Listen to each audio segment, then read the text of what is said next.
So again, I'm just trying to get into the point of emphasizing that the overarching theme ends up becoming very realizable within that internal dialogue between the false prophet and the followership or the identity that it is catering to and pandering to and delivering some moral authority through relating with that identity that has a kind of parity within it, or some kind of is dressed up superficially as being morally good, and then the false prophet is kind of acting as a gatekeeper to that medium of equality, and that they are the only dispenser of it or arbiter over it. And so you don't have to look at the world, because that's just sort of, you don't have to understand reality, because that's just the source of it, that external blame and scapegoating and moral deficit. So, this is why you get this kind of formulaic narrative. But I just wanted to emphasize that within that own internal dialogue, it gets very clear that the only point of this interplay between the prostitute and the pimp is that the pimp, the false prophet, is just feeding, just facilitating, maximizing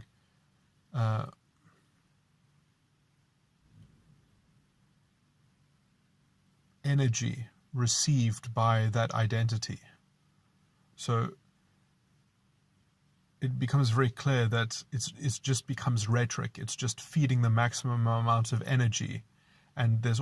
no limiting function whatsoever, because it's all paid for by this external blame narrative. And so I was just trying to root this in the individual psychology of the person who follows this kind of personality style, in that when they're looking for they're willing to take on any role, they're willing to dramatize any kind of neurotic obsession, they just want to be pandered to in this way, they want to be served in this way. And when they do that,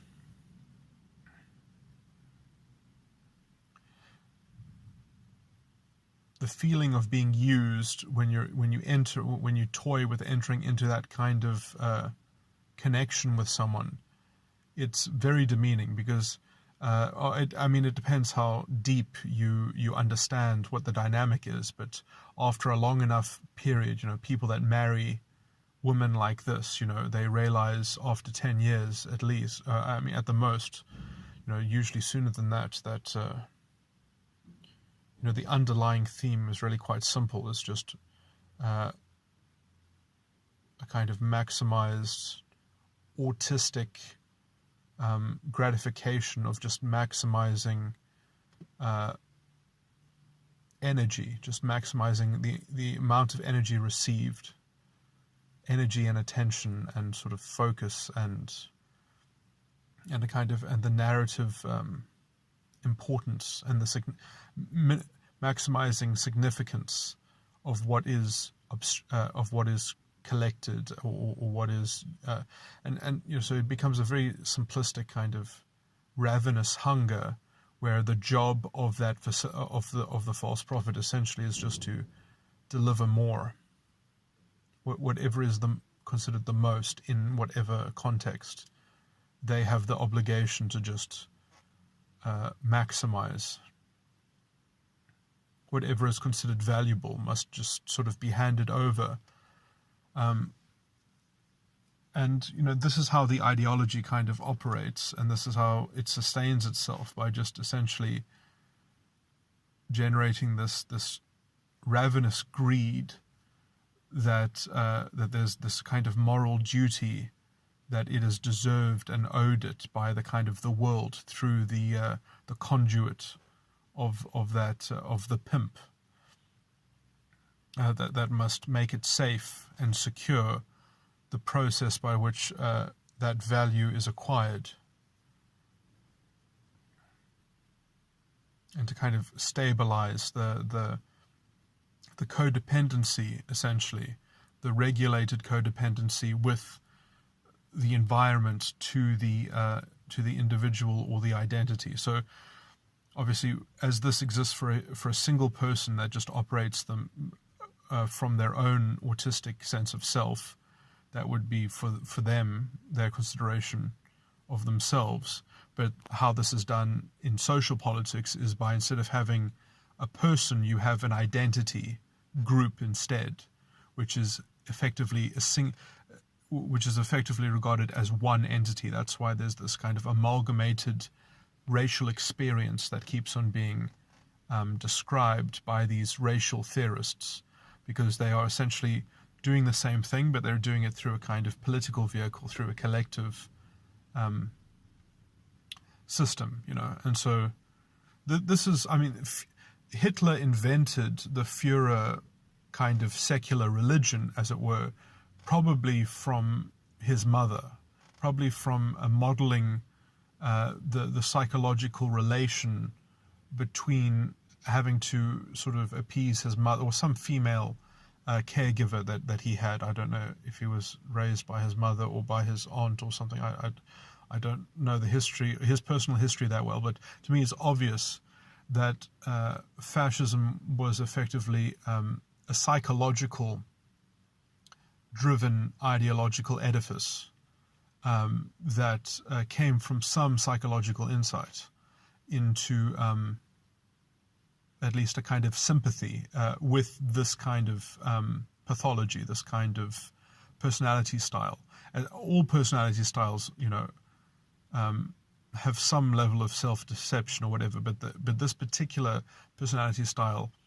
I somewhere in the beta quadra, I've called them, the kind of the natural fascists. They, just in terms of how they relate to the world in general. This is why they've got a built-in audience, because about 20% of the population are already inclined to think this way, to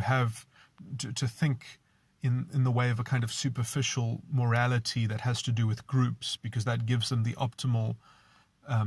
opportunity to kind of get their narcissistic edge off, to kind of to conceal their narcissism in a kind of superficial group morality and groupthink, And so obviously when this starts to take cultural hegemony, when this becomes in force and becomes the norm in a society, it gets progressively worse, because it has this toxifying effect, and it requires quite a lot of insight to penetrate into its mechanics. So, the kind of the lowest common denominator thing is that it just ends up forcing people to conform to its formula, because unless you develop a similar brand of it, you're not safe unless you're part of this gang. It is a kind of mob mentality. The social justice mob and the kind of the cancel culture is fascistic values on a cultural level. And it very clearly has a direct yearning for an authoritarian concentration of power, top-down control, ad hoc adjudication over matters that are not done through the rule of law, but are done by the rule of man, by the rule of a post hoc, thumb-sucked judgments on judging intention, all this kind of subjective weird things, imputing intentions onto people, like this kind of because then that's what the narrative requires to operate. It requires that there's this kind of conformity of groupthink in terms of a kind of normative telepathy that you can just impute that those people are acting on behalf of the white identity, or some such racially infused moral code. And it's not an ethical system, it's a moral code. Everything gets codified, and it's so unwieldy. It doesn't it's so superficial that it just completely degrades and makes it impossible to have authentic interpersonal communication. So you can't have an organic culture that is developing on an individual level anymore. It moves by group.